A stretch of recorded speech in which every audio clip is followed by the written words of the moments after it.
부동산 경매 꿈 부경꾼 박진규입니다. 제가 평소에 주장하는 저평가된 부동산을 개인의 역량에 맞춰서 부동산의 가치를 높이는 밸류업 작업을 통해서 수익을 거두시려는 분이 많이 생기다 보니까 좀 화두가 된 물건이 하나 있었습니다. 그래서 저도 관심이 있어서 여러 의견을 듣고 싶어서 현장에서 또 현장 전문가 한 분을 모시고 현장도 방문을 하고 왔는데요. 우선 이 물건의 특징을 한번 보도록 하겠습니다. 자, 사건 번호는 21타경의 7484번이고요. 경기도 가평군 청평면 청평리. 주소만 이야기하더라도 막 가슴이 설렙니다. 야, 대학생 시절에 그 통기타 들고 있지 않습니까? 이름 너무 아저씨 같나? 우리의 대학 시절의 로망은 가평 청평이었잖아요. 그쵸? MT는 무조건 그쪽으로 갔죠. 그 청평이 나왔습니다. 자, 청평면 청평리 숙박시설입니다. 자, 거기에 토지가 1294평, 약 1300평의 토지고요. 건물은 450평이나 됩니다. 토지 건물 일괄 매각으로 나와 있고요. 감정가가 47억인데 한 번, 두 번, 세 번, 네 번 4회나 유찰됐어요. 4회 유찰돼서 감정가의 24%인 11억까지 떨어졌습니다. 47억짜리가 11억까지 떨어진 물건 4분의 1토막 났어요. 아주 구미가 땡기는데요. 그러면 전체적인 입지와 현황 사진을 같이 보도록 하겠습니다. 전자지도를 켜보니까 우선 지도를 딱 보니까 저희 목적물이 이곳이고요. 경춘선 청평역이 바로 옆에 있습니다. 거리로 따져보니까 이 정도면 가깝겠죠? 300m 밖에 되지 않습니다. 청평역까지 300m 밖에 되지 않는 역세권이고요. 위쪽으로는 해양수산내수면연구소라고 이렇게 보니까 파랗게 칠해진 게 뭔가 공공기관 같은 것들이 자리를 잡고 있고, 아래로는 청평 눈썰매 얼음송어 낚시를 하고 있는 하천이 보입니다. 북한강변의 계류인 조종천인데요. 조종천이 남쪽으로 지나고 있기 때문에 우리 풍수지리 잘 모르더라도 배산임수, 여기 산을 등지고 있고, 산 여기 보이시죠? 산을 등지고 있고 물이 앞에 흐르니까 풍수지리학적으로도 이거 뭔가가 느낌이 옵니다. 역도 근처에 있고 청평 유원지도 바로 아래에 있고, 뭔가 여기서 가치를 만들어낼 것 같은데 이런 물건이 4분의 1토막이 났다? 이거 조금 더 연구해 볼 필요가 있는 것 같습니다. 자, 줄여서 보니까 왼쪽으로는 아침고요 수목원도 보이고 서울에서 멀지가 않죠? 입지상으로는 뭔가의 가치를 만들어낼 가능성이 크다. 예전에 가평 청평이 엄청 났다가 요즘 조금 시들한 건 사실이에요. 대학생들이 예전에 많이 찾았는데 요즘엔 그렇진 않죠. 그렇다 치더라도 주말이면은 항상 저 도로가 꽉꽉 막힐 정도로 호황을 누리는 곳 중에 하나다라고 생각해 주셔도 될 것 같고요. 사진을 보니까 이런 건물들입니다. 450평 건물이 있었는데 이렇게 되어 있네요. 2층짜리 일반 음식점으로 쓰이고 있는 건물도 보이고, 여기 민박 펜션으로 이용했던 곳도 보입니다. 자, 그리고 몽고 텐트가 쭉 쳐져 있는 저 부분은 송어 낚시 체험을 하던 체험장으로 이용되던 곳이에요. 이 앞에는 바베큐장처럼 송어 요리, 바베큐를 즐길 수 있는 공간도 보이고요. 굉장히 여건은 좋네요. 모든 게 다 갖춰져 있네요. 자, 사진을 찍을 당시에는 이렇게 물이 나오는 거 보니까 영업도 하고 있던 것으로 추정이 되고요. 자, 이런 곳들이 보입니다. 현장을 가보니까 어린이 수영장, 어른 수영장 두 가지를 이용할 수 있게 야외 수영장이 두 곳이나 있었습니다. 자, 그러면 저도 본 부동산에서 어떤 가치를 만들어냈을 수 있을지 궁금해서 현장을 다녀왔으니까 현장 영상을 같이 한번 보시겠습니다. 자, 저의 궁금증을 유발시킨 그 현장에 도착을 했습니다. 지금 제가 위치한 곳은요, 이쪽입니다. 자, 이쪽 도로에서 이렇게 개인 사도를 따라서 들어갈 거예요. 이쪽이 저의 경매 목적물이 되겠고요. 한번 이동을 한번 해보겠습니다.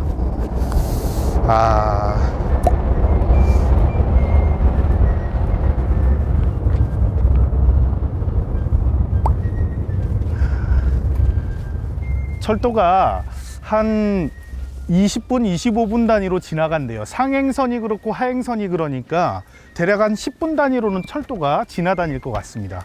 그건 저희가 감안을 하고 부동산을 봐야 될 것 같고요. 오른쪽은 도로 폭이 조금 넓다 보니까 야적장으로 좀 사용을 하고 있네요. 어떤 도로에 대한 방해 행위를 하려고 쌓아놓은 것 같지는 않고요.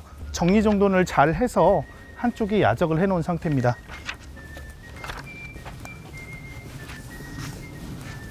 이쪽 좌측으로는 내수면 어업연구소.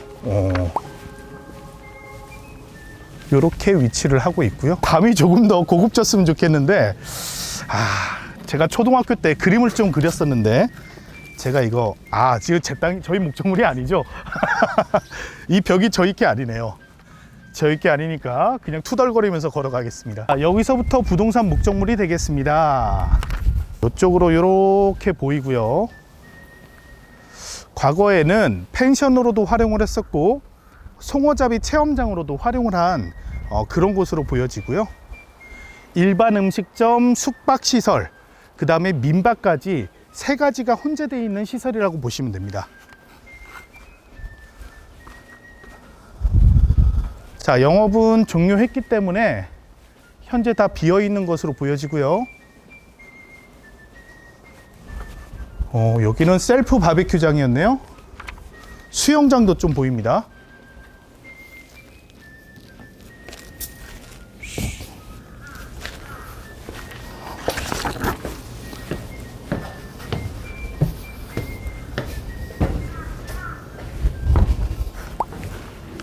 여긴 수영장 시설이 있네요.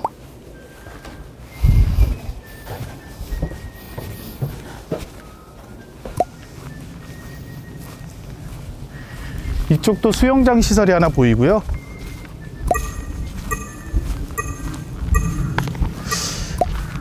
뭐 물 채우는 거에 따라 다르겠지만 이게 어른 수영장, 성인 수영장 같고요. 아까 보셨던 게 어린이 수영장으로 보여집니다. 이쪽 오른쪽에 위치한 단층 건물이 창고하고 일반 음식점으로 건축물의 용도가 되어 있었는데요.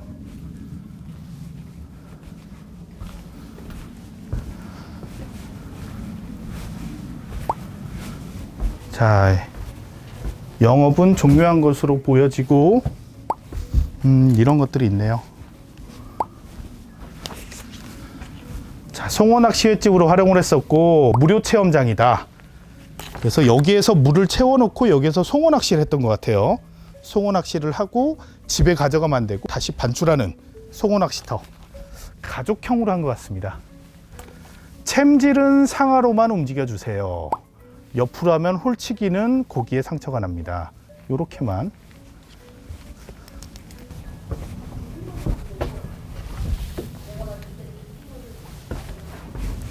자, 2007년도에 준공을 낸 건물들인데 정식 콘크리트조 구조가 아니기 때문에 건물적인 가치는 없다, 그렇게 판단해 주셔도 좋을 것 같아요. 여기도 일반 음식점으로 사용되던 2층 건물이 있는데요. 자, 1층부터 한번 볼까요?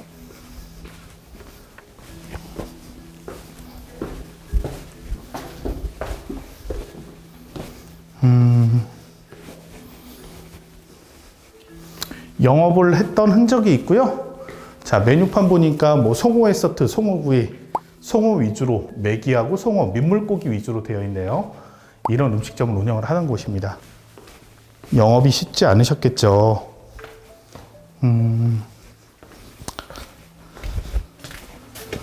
주방 시설도 다 갖춰져 있고요.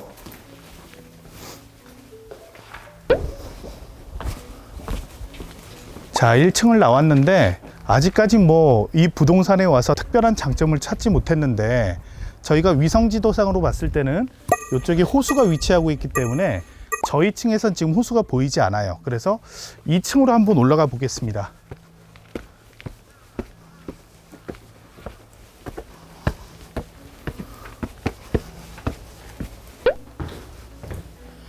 이 층은 숙박시설처럼 방을 이렇게 나눠놨네요. 일반 주택으로 사용을 했나? 숙박시설인가?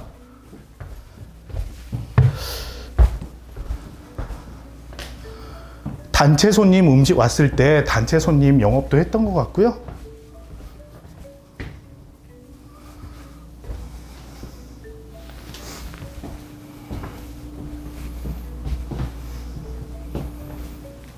자, 이불 자리도 많은 거 보니까 영업장으로 사용을 했던 것 같아요.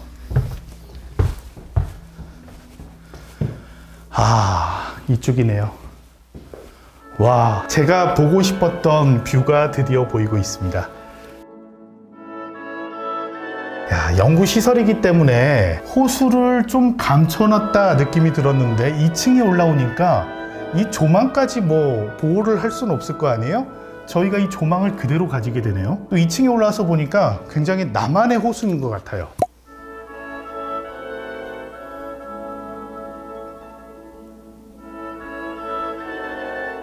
들리실지 모르겠는데 다양한 새소리가 들리고요. 그리고 굉장히 고요합니다. 저 같으면 유리로 있는 게 아니라 유리를 개방할 수 있게 하고 여기를 테라스로 만들어서 밖에서 커피 한 잔 먹으면 굉장히 좋을 것 같은데, 이 부분은 만약 활용을 하게 된다면 적극 반영을 해도 될 것 같은데요. 이게 왜 굳이 실내로 갇혀 있어야 되죠? 테라스식의 카페 같이 되더라도 굉장히 가치 있는 공간이 되지 않을까. 이 공간의 전면을 다 이렇게 활용을 한다면 건물의 전부를, 이 방도 트고 여기도 트고 다 터서 쫙 그렇게 만든다면, 설계할 때 왜 이런 기둥을 만들었는지 잘 모르겠네요. 기둥을 뒤로 빼고 앞쪽을 다 텄어야 좋을 것 같은데, 이걸 트고 앞쪽으로 나가도 되겠네요. 자, 저희가 용적률을 한번 확인해 보고 증축이 가능하다 그러면 앞쪽으로 테라스가 나가는 것도 한번 고려해 볼 만하다, 그렇게 생각이 듭니다. 여기 한번 볼까요?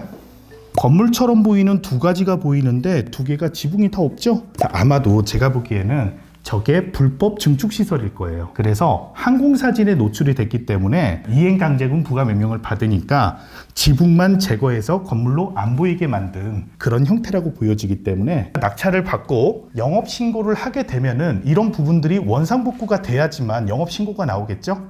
그러니까 이런 불법시설은 어떻게 해서 합법할까라고 생각하지 마시고 없애세요. 그냥 계획에서 없애는 걸 잡고 낙찰을 받는 게 현명하다, 그렇게 생각을 합니다. 자, 이렇게 보니까 장점이 저 호수 뷰가 될 것 같기도 한데요. 방금 화면에는 어떻게 보일지 모르겠는데 검은 썬팅을 해놨어요. 햇볕이 세서 그런 것 같은데 조망을 가려놨거든요. 그래서 저기를 다 저 같으면 개방을 할 것 같고, 이쪽에 화장실이 왜 앉아 있을까요? 너무 아깝네.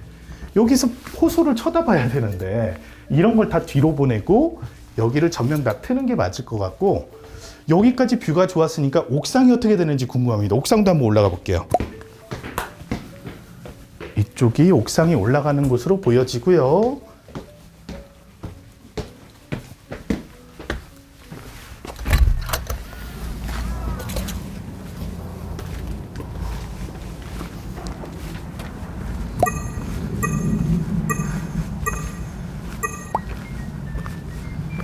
이쪽이 옥상입니다. 여기가 잘 보이실지 모르겠는데 조용하고 아늑하게 느껴지는데, 이게 여기 시선을 가로막고 있어요.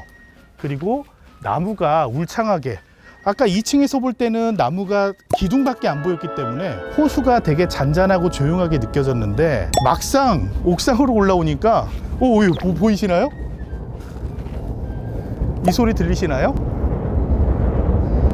바로 철도가 지나가면서 소음도 들리고, 우리가 조용히 한 잔 사색을 즐기고 싶은 여기의 경관을 나무의 잎들이 막고 있어요. 오늘 촬영 시기가 3월인데 3월에 이 정도면 여름이 되면 수풀이 무성해질 거 아니에요.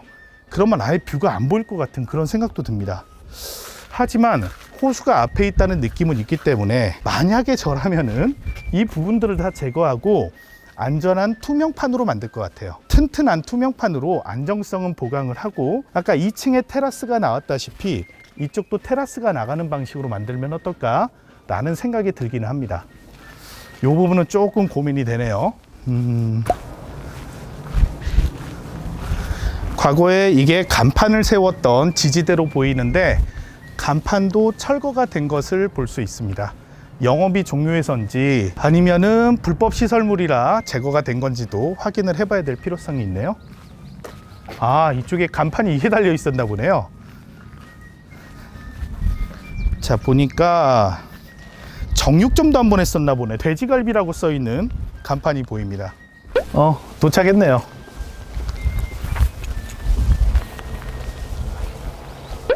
환영합니다.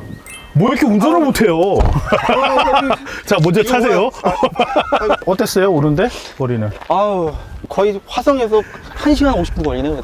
국도로 그냥 구경하면서 왔어요. 현장 나온 이유가 뭐냐면 네. 인허가예요. 그러니까 지금 보시다시피 오래됐기 때문에 이 건물을 그대로 수리해서 사용할 수는 없고 인허가에 대해서 이야기해야 되는데 이거 아니었으면 또 우리 박 대표님 여기까지 오라 그랬겠어. 지금 이 빨간색이 경매 목적물.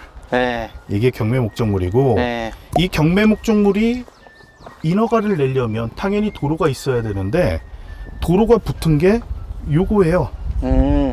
지목이 도로 돼 있어서 문제가 없나 그리고 한 번 더 짚어보려 그러니 역시나 사유지야. 느낌이 쎄해. 그래서 지자체 물어봤어요. 그랬더니 이게 도로대장에 등재가 안 된 순수 사유지다. 그렇게 이야기를 하고 있어요. 안 된 상태에서 준공이 났다고요? 그렇죠. 그러니까 지목이 도라 그래서 도로가 아니잖아요. 그렇죠. 네, 이게 도로대장에서 관리가 되는 건지 아닌지가 중요한데 건축법상의 도로로 쓰이지 않는 일반 사도라고 이야기를 하니까 겁이 나는 거예요. 이건 100% 사도네요. 네, 100% 사도면 막을 수도 있다는 이야기인데 그렇죠.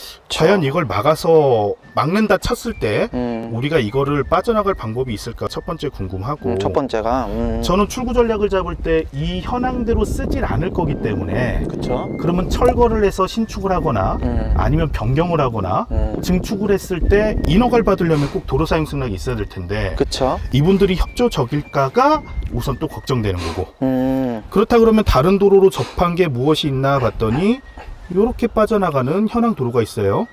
방금 우리 박 대표님 이렇게 네, 차 들어왔죠. 몰고 들어온 데네요. 그렇죠. 네. 이게 철도청 부지고 철도청 부지 아래로 들어오는데 여기에 대한 이슈가 하나 있어요.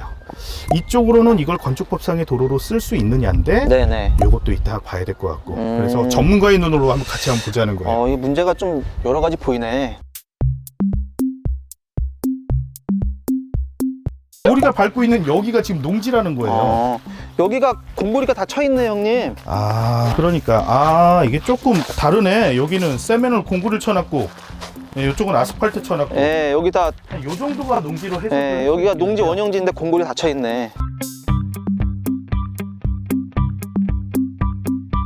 그러니까 지금 대표님한테 제가 좀 궁금한 거는 기반 시설의 문제인데 당연히 허가 내려면 기반 시설이 들어왔을 거 아니에요, 아래로. 그렇죠. 굴착해서 집어넣는 시설들 그렇죠. 제가 아직 파악을 못 해봤으니까 한번 같이 가보죠 한번 확인해 그러면. 보시죠. 기반 시설 한번 보자고요. 형님 지적도로 봤을 때 네. 일로 준공된 게 맞고요. 네. 이 도로 부지를 활용해서 저 건물 건축과 준공된 거고요. 음. 여기 형님 보시면은 이 도로에 이 준공된 이 도로 부지에 로페드 시설이 기반 시설이 묻혀 있잖아요. 그렇죠. 네. 네. 그러니까 일로 배수로가 쭉 나가는 겁니다. 그러면 사유지에 네. 오폐수 시설이 묻혀 있다는 거는 네. 이분이 도로 사용 승낙과 굴착 허가를 같이 동의해 준 거 아니에요? 그렇죠. 굴착하는 것도 동의서를 냈으니까 땅을 팠겠죠. 당연하죠. 그렇죠? 예. 도로 사용 승낙 그냥 통행만 해라가 아니라 그렇죠. 굴착까지 허가를 했다. 그렇죠. 그런데 지자체에서는 이게 도로대장에 등재가 안 됐으니 사유지다, 사도다라고 얘기하고 있는데 제 주장은 건축법상의 도로다라고 주장을 하고 싶은 거죠. 어떻게 생각해요? 형님 말씀대로 도로관리자 대장에 올라갔어야 맞는데 그 등재가 지금 가평군청에서 안 됐다는 거는 좀 제가 볼 때 뭔가 누락된 범위가 보이는데요. 네. 지금 이건 완벽한 사도기 때문에 이 상태에서는 도로관리대장 등재가 안 됐다고 하면 이 도로 소유자가 권리가 너무 막강한 거 이렇게 하면요. 이렇게 기반시설까지 묻혀 있다라면은 이 도로 동의서 안 받고는 저거를 다시 신축으로 건축허가 낼 수가 없어요. 아무리 대지라고 해도 이 동의서가 없이는 저 건축허가 힘듭니다 다시. 그래서 오늘 제가 현장을 나와본 이유가 네. 이게 분명히 기반시설 이게 있을 거라고 판단을 한 거지. 네네. 이게 있으면 내 주장이 설득력을 얻을 거고 이게 없다 그러면은 일반 사도로 해석될 여지가 있어서 요 하나만 볼 수는 없고 또 요 앞에 도로가 소유자가 달라요. 네네. 이 소유자고 이 소유자가. 그 다음에 이제 마지막이 이쪽 진입로예요. 만약에 저쪽의 진입로를 사용하지 못했을 때 네네. 이게 국유지라고 해석이 되는데 네. 여기는 우리 진입로가 사유지일 가능성도 있어서 여기는 측량 않고서는 확실한 명답을 못 내겠네. 측량 전에는. 그렇죠. 우리의 땅과 철도청 부지의 땅을 사유지 하나가 가로막고 있어요. 네네. 이것도 이제 위성사진이라 정확하진 않지만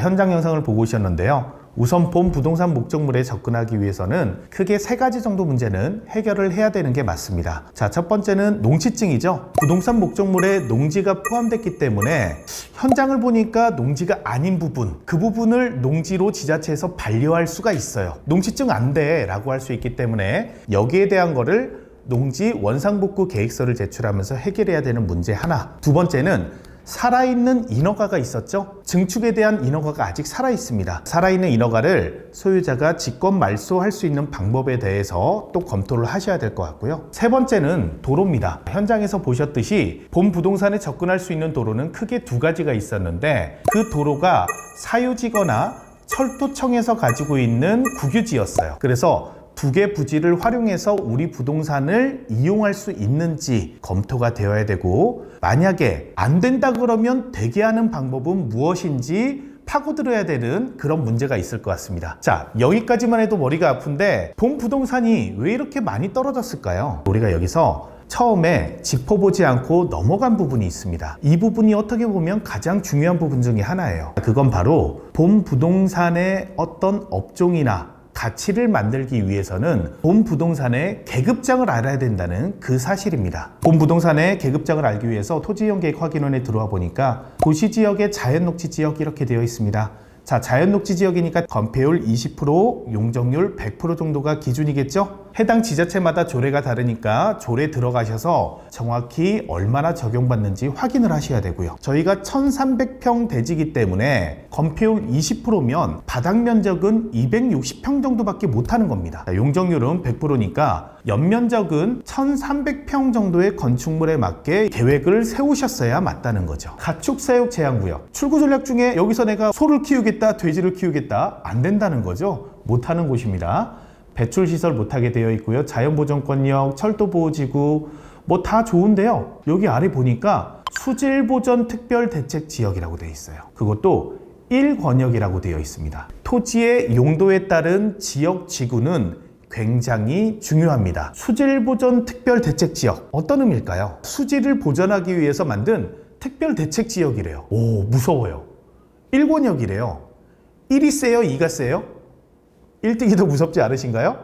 자, 그러면 어떤 규제를 받는지 이 정도는 우리가 조사해보고 출구 전략을 논해야 맞다는 거예요. 같이 한번 보도록 할까요? 수질보전특별대책지역은 팔당호 대청호를 위한 거예요. 상수원을 보호하기 위해서, 우리가 먹는 물을 보호하기 위해서 오염할 수 있는 거를 막겠다는 제약사항이 본 특별법의 주요 내용인 거예요. 못하게 하겠다는 거예요. 그럼 한번 보도록 할까요? 환경부에서 22년 12월에 발간한 자료를 보니까요. 자, 여기에서 뭐 특별대책지역 현황이나 수변구역 현황 뭐 이런 것들이 나와 있습니다. 관련 법령 고시 이렇게 나와 있고요. 간단하게 지도로 보니까 여기에 팔당댐에 있는 팔당호가 있습니다. 팔당호의 바로 인접지역은 상수원 보호구역입니다. 즉 상수원 보호를 위해서 웬만한 거 아무것도 못하게 하겠다는 거예요. 그리고 팔당호 주변에 가까운 곳 기준으로는 특별대책지역 1권역입니다. 자, 그리고 조금 더 벗어난 곳은 2권역으로 되어 있죠. 그리고 그 옆에 있는 자연보존권역도 이런 개념인 거 알겠어요. 그러면 뭐를 못하게 하는 제약사항이 있는지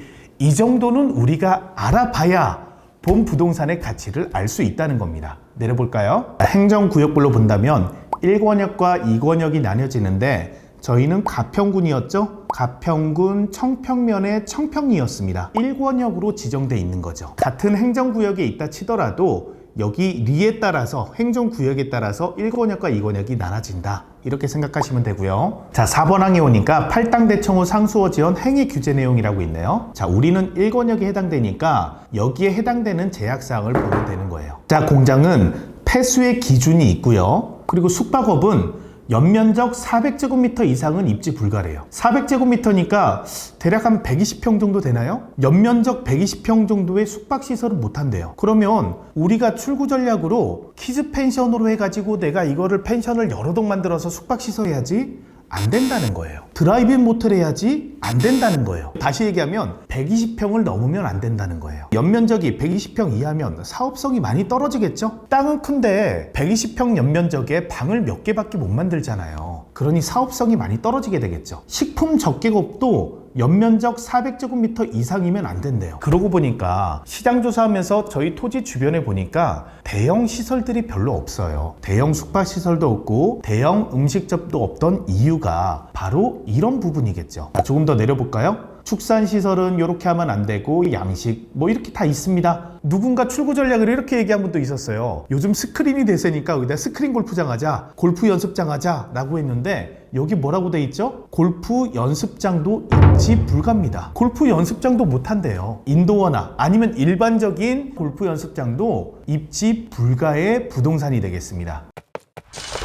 다시 처음으로 돌아와서 본 부동산을 보여드리고 현장을 볼 때 머릿속에 이런 업종은 잘 되겠구나 라고 생각하셨겠지만 우리가 이런 제한사항들을 모르고 이야기한다면 우리가 투자하는 부동산에서 성공할 가능성은 희박하겠죠? 지금 이 영상을 보고 깨닫기라도 하고 좀 알아보면 좋은데 아니면 내가 뭐 해야지 하고 조사를 하면서 입찰 전에 알면 좋은데 덜컥 부동산이 싸다고 낙찰만 받아버리고 이 사실을 알게 된다면 미납을 하게 되거나 우리가 소유권 이전을 하라도 우리의 출구 전략이 없어져 버리기 때문에 본 부동산에서는 우리가 계획하고 의도했던 출구 전략과 수익률은 거두기 힘든 결과를 초래하게 될 겁니다. 자, 본 부동산은 촬영 시점 기준으로 채권자가 매각기일을 연기 신청한 상태여서 변경 처리되어 있습니다. 아마 조만간 다시 경매가 나올 것 같은데 그 기간 동안 본 영상을 보신 여러분들은 세 가지의 문제점을 해결하고 그리고 제약사항들을 적용했을 때 과연 어떤 출구 전략이 있으신지 댓글로 남겨주시고